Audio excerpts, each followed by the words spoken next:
October 28th, 1944. France.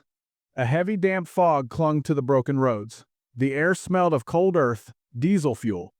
After a frantic march across half the country, the 761st Tank Battalion stood still for one final check. Mechanics made their last checks on the tracks, loaders stacked shells in the ammo racks. It was the quiet before the storm, a tense moment before the Black Panthers were to enter the fight. Suddenly, a roar of engines tore through the silence. An escort of jeeps flew around a bend. On the hood of one, like a Roman emperor on a chariot, stood General George Patton. His famous ivory-handled pistols gleamed even in the gloomy light. He jumped to the ground, surveyed the tankers frozen in anticipation, then with a single leap vaulted onto the hood of an armored car. His voice rang out like a cannon shot.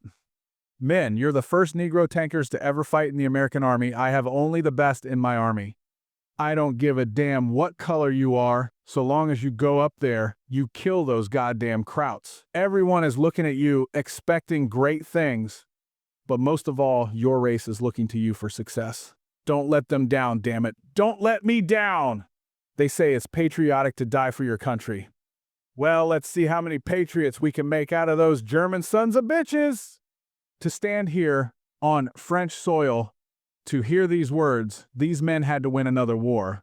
A quiet, grueling war, but no less brutal. A war against the doctrine of their own army, which for decades had considered them second-rate material, fit only for digging trenches, unloading ships. It was a war against the very idea that there was no place for them at the tip of the spear. It all began in the shadow of the approaching global conflict. America was preparing for war, but deep institutional segregation reigned within its armed forces. In 1940, the Selective Service Act proclaimed that there should be no discrimination based on skin color, but those were just words on paper. The reality was different. Under the pressure of political circumstances, the Army undertook a reluctant experiment. The formation of colored units began. Before we get into today's story, I just wanted to talk to you for a moment. You know, this channel tells the stories of people forged from steel plus fire, not from ordinary flesh, from blood.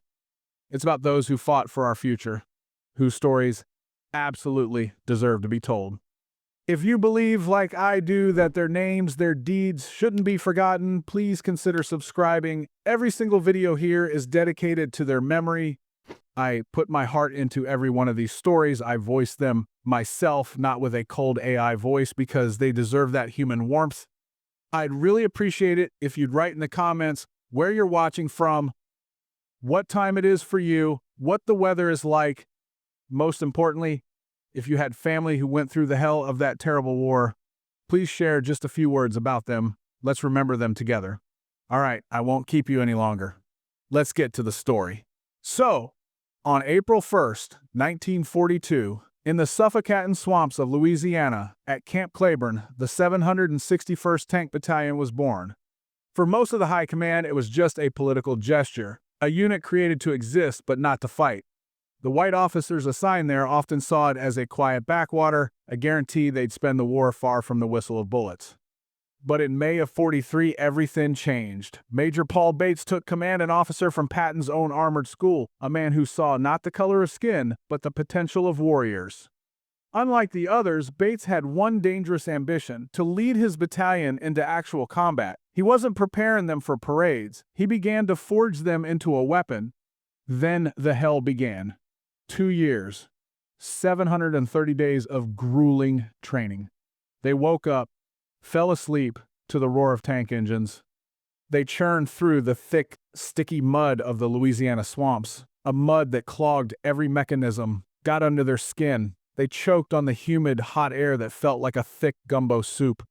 They learned to shoot on the move, to maneuver their 35-ton Shermans, to repair them in the middle of a field, to live inside these cramped steel boxes. Bates was relentless. He pushed them to their limits, demanding the impossible. They responded in kind because they felt it. This man believed in them. A special spirit grew stronger in the battalion with each passing day. The spirit of men with something to prove. Everything changed.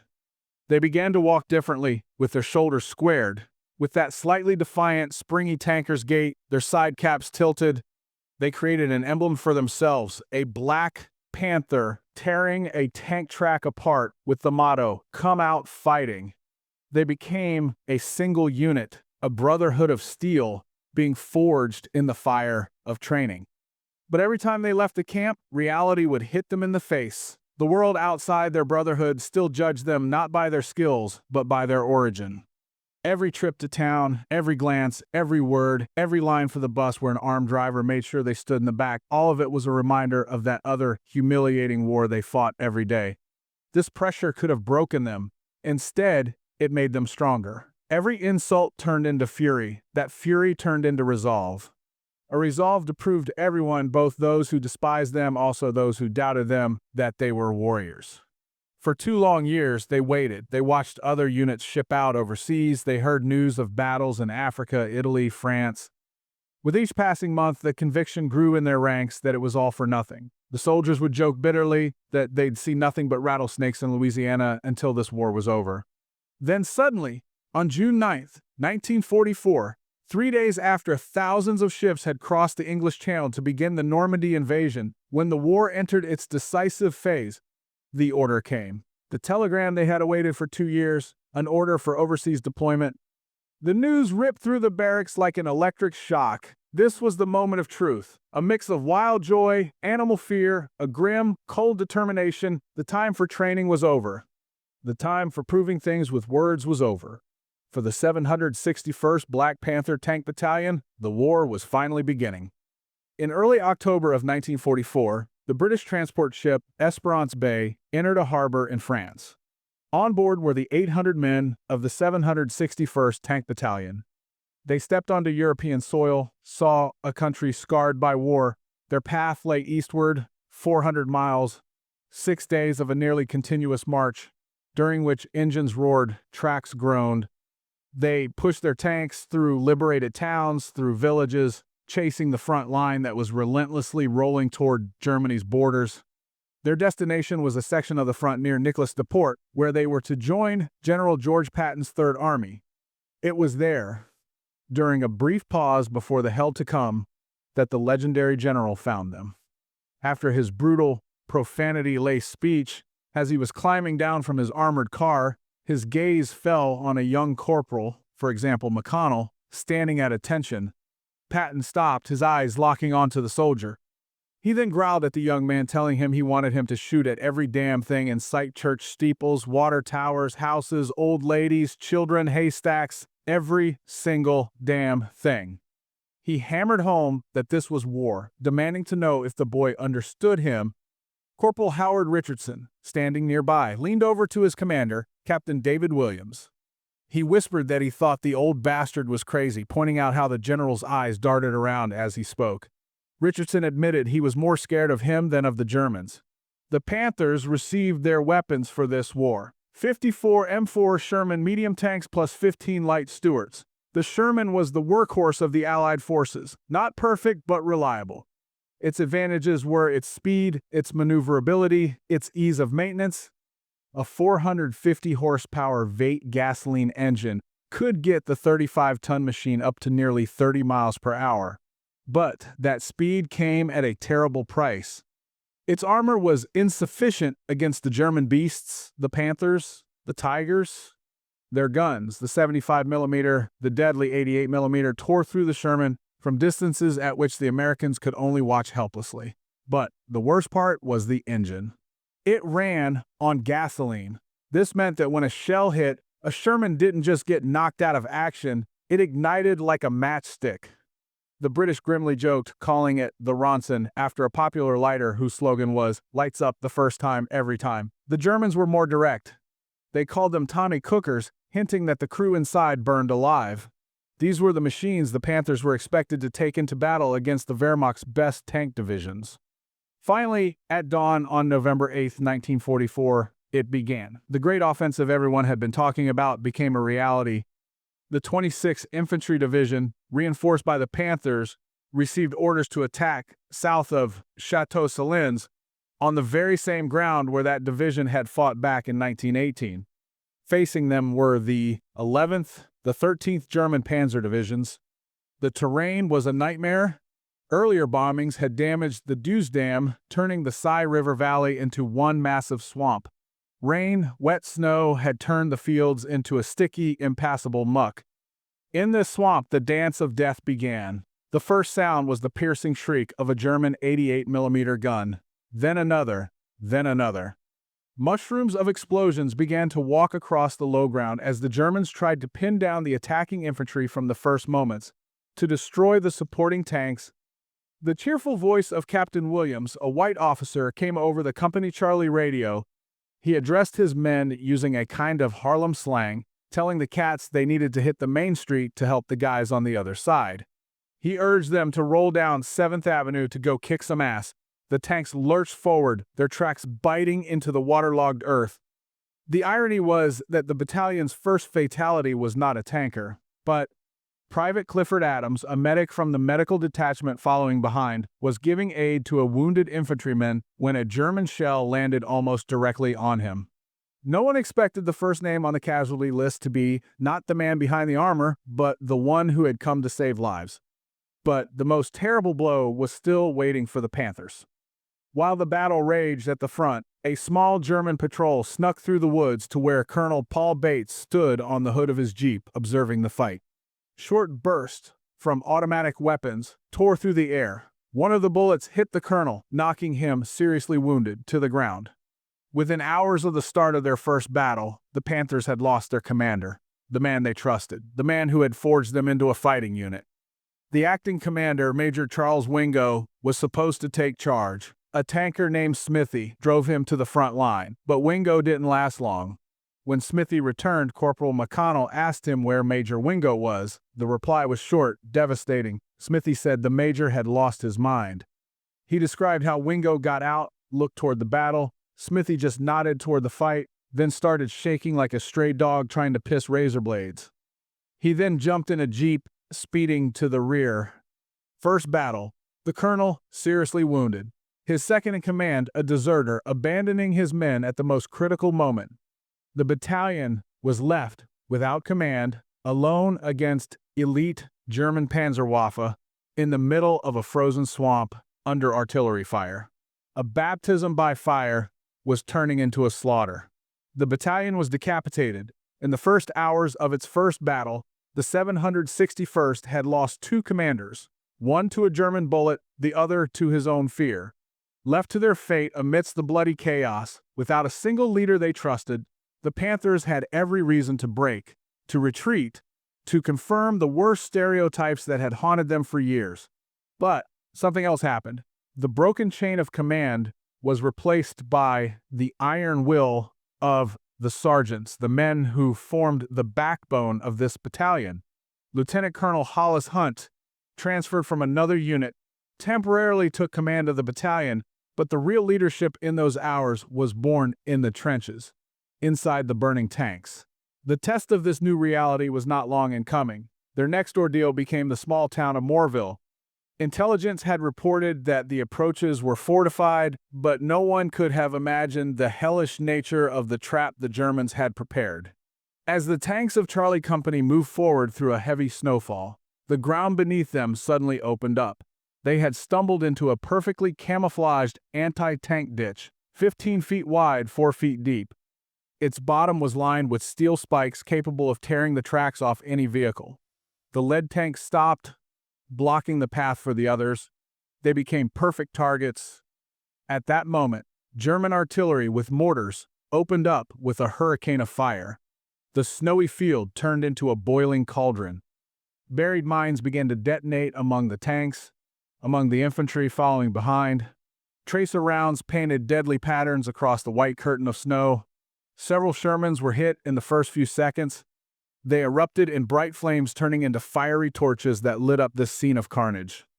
Chaos erupted. The surviving tankers bailed out of their wrecked machines, trying to fall back, dragging their wounded comrades with them. Others leaped into the icy, muddy water at the bottom of the anti-tank ditch, searching for any kind of cover. Soon the ditch was filled with wounded, shell-shocked soldiers, both tankers, infantrymen. They were trapped, pinned to the ground by fire. Death was only a matter of time.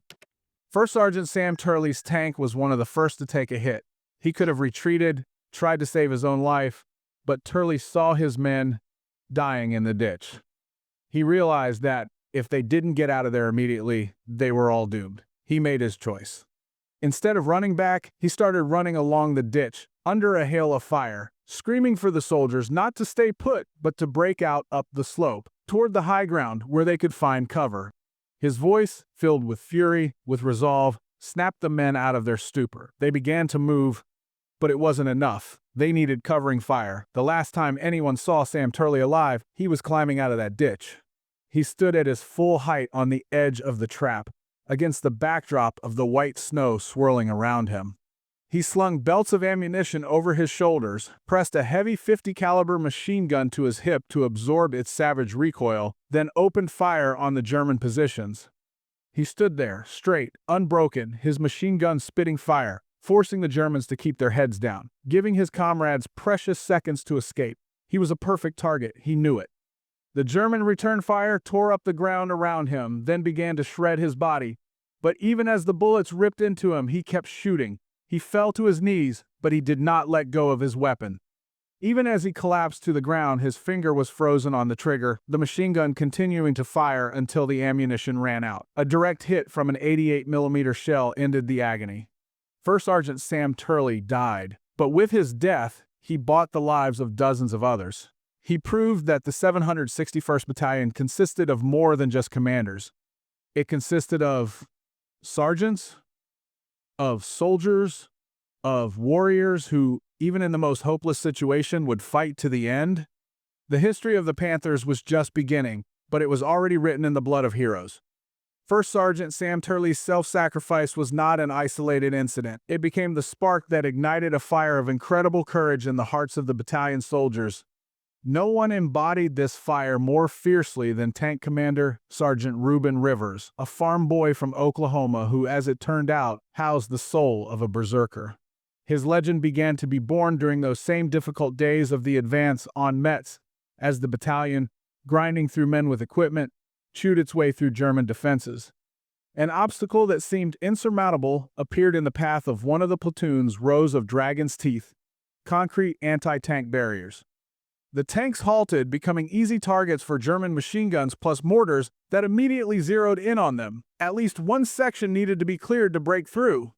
But for that, someone had to leave the protection of the armor under a hail of fire. That someone was Ruben Rivers. Without waiting for orders, he leaped from his tank, holding a heavy steel cable. Bullets kicked up fountains of mud at his feet, shell fragments whistled overhead, but he seemed to notice nothing. He ran to the concrete obstacle, secured the cable to it, then just as calmly returned to his Sherman. The tank roared, tautened the cable. The concrete tooth that had blocked the advance was ripped from the ground, the way was open. Just a day later, fate decided to test him again. During an attack, Rivers' tank hit a mine. The explosion was horrific. The steel machine shuddered. It was thrown upward. Inside, everything turned into a chaos of superheated metal. When Rivers was pulled from the wreckage, his leg was a terrible sight. Shrapnel had pierced the muscles all the way to the bone. Medics immediately cleaned with bandage the wound. It was so deep, it required immediate evacuation. When they tried to inject him with morphine for the pain, Rivers pushed their hand away. He refused to leave the battlefield. He assured the commander of Alpha Company, Captain David Williams, that he would be needed. He said they had a job to do. Ignoring the hellish pain, bleeding profusely, Rivers took command of another tank. He led his echelon in an attack on a small village, blocking the approach to the important railway junction of Gebling. The fire in the village was so intense that the platoon commander ordered him to stop over the radio. He warned the sergeant not to go into the town, because it was too hot. Rivers's reply became battalion legend. A calm voice in the headphones simply apologized, saying he had already passed through the town. The next day he lost a second tank, but that didn't stop him. He simply switched to a third, continuing the fight. That night, a medic, inspecting his wounds, said with horror that gangrene had set in. He again begged Rivers to evacuate while his leg could still be saved. Again, the sergeant refused. He curtly stated that tomorrow would be a tough day, that another day wouldn't change anything. The battle for Gebling, its surroundings, continued.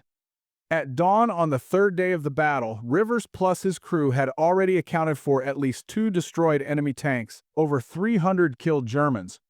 Then, from the morning fog, steel silhouettes emerged. German Mark IV tanks plus several tank destroyers. They were counterattacking. Rivers' voice crackled over the radio, saying he saw them, that he would fight them. There were only 2 of them, Rivers' tank, also Technical Sergeant Walter James's tank. Against them was a German armored group. The enemy's advantage was total, but Rivers understood that if they retreated, the Germans would crush their infantry, frozen in the open. He chose to fight his final battle. The 2 Shermans burst from cover. They began a desperate dance of death. They maneuvered, fired, then hit again, reappearing elsewhere, creating the illusion of greater numbers. They held back the German counterattack, giving their comrades time to retreat, to regroup. It was suicide, plus they knew it. Finally, one of the German shells found its target. It struck Rivers' tank. The armor cracked like an eggshell. A second armor-piercing round finished the job. The tank that refused to retreat stood still, engulfed in flames. Sergeant Ruben Rivers, the farm boy from Oklahoma who for 3 straight days refused to leave hell, had died. His body remained inside the burning machine. He had done his job. The exploits of men like Turley plus Rivers were not in vain. Despite terrible losses, the Panthers continued to advance. They chewed through the German defenses, paving the way for the Third Army. They fought for every inch of ground, biting into the positions the Germans so fiercely defended. The Battle of Metz, the rain, the mud, the cold, the snow, all of it merged into one endless nightmare from which there seemed to be no escape. Finally, on December 9, 1944, they struck the French Maginot Line, now held by German troops. Breaking through it, the 761st Battalion rolled onto German soil. Sergeant Willie McCall climbed out of his tank, looked around, then spat contemptuously. He remarked that this was the homeland of supermen. But the war had one more, its most terrible test, in store for them. Precisely at 5:30 in the morning on December 16, 1944, an American sentry in the quiet, snow-covered Ardennes forest transmitted a strange message over the radio. He reported countless points of light that had suddenly flared up along the entire German front line. These points were the flashes of hundreds of German artillery guns. The ensuing roar, the shaking of the ground, became the first chords of Hitler's desperate offensive, the Ardennes Offensive, which went down in history as the Battle of the Bulge. The Supreme Commander of the Allied Forces, General Dwight Eisenhower, ordered Patton to immediately cease his advance in the Saar, then turn the entire Third Army north to relieve the surrounded city of Bastogne. The 761st Battalion, now under the command of Major John George, received orders to rush to the Ardennes. Their mission became supporting the 87th Infantry Division in recapturing the village of Tillet, located 15 miles from Bastogne, which was a key point on the German supply route. In 6 days of bloody fighting, pushing through broken, frozen roads, the Panthers, with the 87th Division, covered 25 miles. The Germans fought with the fury of the doomed. Once again, the Panthers encountered their old acquaintances, the elite brigade of the 13th Panzer Division, which had set a deadly trap for them in the dense pine forests near Tillet. A new hell awaited them. The night of January 4, 1945, descended on the frozen forest around Tillet, bringing with it an icy wind, a crushing silence. Alpha Company, having bitten deep into the German defenses, found itself trapped. Their tanks were nearly out of fuel, ammunition, the soldiers were exhausted to their limits. Captain David Williams understood that the Germans knew their situation. They were like wounded animals surrounded by a pack of wolves. A counterattack was only a matter of time. He wasn't sure his men could withstand it. He sent a runner to Major George with a message that they were on the brink. The reply was cold, simple. Hold your positions. In the morning, attack, take Tillet. It was an order that bordered on suicide. Williams gathered his platoon commanders with his sergeants in a half-destroyed house in the village of Geremont. The room was dimly lit by a kerosene lamp that cast flickering shadows on the tired, dirty, unshaven faces. These men hadn't slept for days. Their eyes were red. Their movements were slow. Williams began, saying he wouldn't mince words. His voice was hoarse with fatigue. He told them if the Germans attacked that night, they wouldn't be able to hold them. He guaranteed that if they resisted, the Germans would kill every last one of them. He explained that he was the company commander, but this time he was washing his hands of it. This was the decision they had to make for themselves. He asked if they wanted him to hang out a white sheet of laundry or if they would fight to the end. A heavy silence fell in the room. The only sound was the winter wind groaning outside. A full minute passed in silence. Everyone stared at the floor, weighing their chances. Surrender meant survival. To fight meant almost certain death. Suddenly, a sharp sound shattered the silence. Sergeant Walter Lewis slammed his coffee cup on the table, then stood up. He firmly said they couldn't surrender, that it would be wrong. He declared that they should fight. His words, like an electric shock, shot through the room. The tension broke. Someone laughed nervously. The decision was made unanimously. Williams summed it up, agreeing that if Walter wanted to fight, then they would fight. As if in response to their resolve, a miracle happened that night. The long-awaited reinforcements paratroopers finally arrived, their trucks crackling as they broke the frozen snow on the roads of Geromont. The German counterattack never came. At dawn, the Panthers began their own attack. The tanks slowly crawled out from cover, their silhouettes barely visible in the thick morning fog. At that moment, a sweet, poisonous voice cut through the American radio frequencies. It belonged to Axis Sally, the Third Reich's chief propagandist. She purred a good morning to the Negro soldiers of the 761st, telling them she was very sorry they were going to die in Tillet that day. She claimed Germany's war wasn't with the black people of America, that their fight wasn't with Germany, urging them to leave their tanks now, to go home.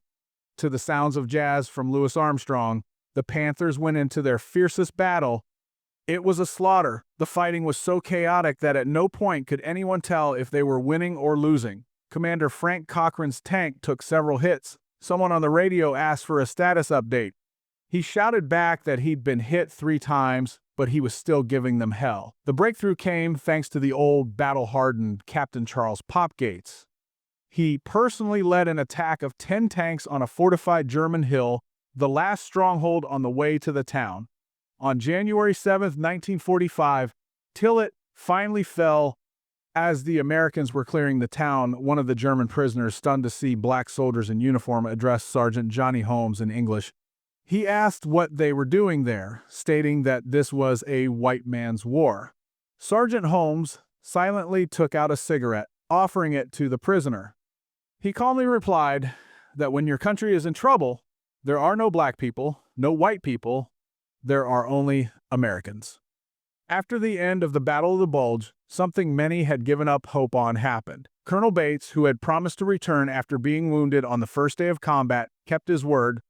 On January 17th, he once again took command of the 761st Battalion, but it was a different battalion now. Battle-hardened, scarred, it had changed greatly in his absence. Many of the veterans from the training days at Camp Claiborne were gone.